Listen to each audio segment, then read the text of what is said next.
Le présumé trafiquant, de nationalité burkinabé, est un fonctionnaire d'État burkinabé. Il a quitté depuis le Burkina avec les deux défenses rangées au fond de son sac de voyage et mettre les habits dessus, puis traverser la frontière au nord du Togo pour parcourir la distance 5 AC, Lomé à bord d'un bus de transport en commun.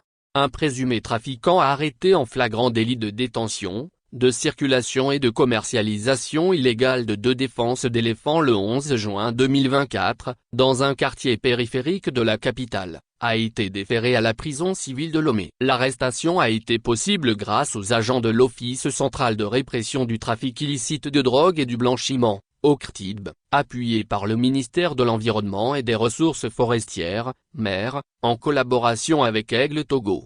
Déféré à la prison civile de Lomé. Une fois arrêté, le nommé Rasmane Dialga a été d'abord mis en garde à vue à l'OCRTIB, avant d'être déféré à la prison civile de Lomé, après avoir reconnu les faits à lui reprochés devant le procureur. Selon la loi, il peut écoper une peine de prison allant d'1 à 5 ans et d'une amende d'1,1 million à 50 millions de francs CFA. Le présumé trafiquant, de nationalité burkinabé, est un fonctionnaire d'État burkinabé. Il a quitté depuis le Burkina avec les deux défenses rangées au fond de son sac de voyage et mettre les habits dessus, puis traverser la frontière au nord du Togo pour parcourir la distance 5 AC, Lomé à bord d'un bus de transport en commun. Le trafiquant a l'habitude de gérer le business hors du territoire burkinabé en s'absentant de son service avec la complicité de son chef hiérarchique qui bénéficie des fruits du business sans retour. Dans un premier temps, il a catégoriquement nié les faits, mais par la suite, il a fini par admettre qu'il était là pour vendre ses défenses d'éléphants qu'il a donc apportées. La lutte contre le braconnage des éléphants fait généralement partie des compétences des autorités qui ont d'une part, ratifié des textes nationaux et internationaux sur la protection des espèces protégées, et ont ensuite, mis en place des services en charge de la protection de la faune et de la flore sauvage, afin de lutter efficacement contre le commerce international d'ivoire.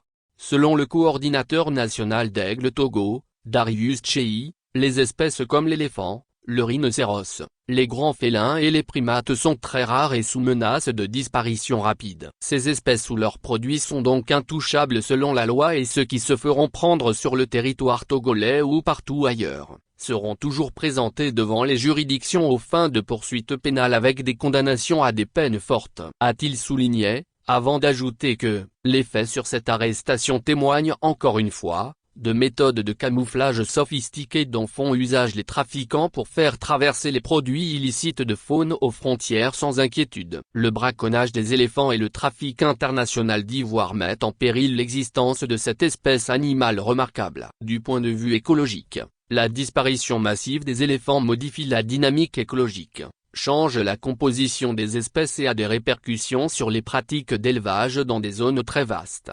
Pourtant le commerce international de l'ivoire est déclaré illégal depuis 1989, mais les populations d'éléphants d'Afrique continuent de décroître. Chaque année, 20 000 à 30 000 éléphants sont tués pour leurs ivoires, selon le Fonds mondial pour la nature, WWF, équivalent entre 50 à 80 individus par jour, réduisant considérablement le nombre à environ 415 000 pachydermes en Afrique.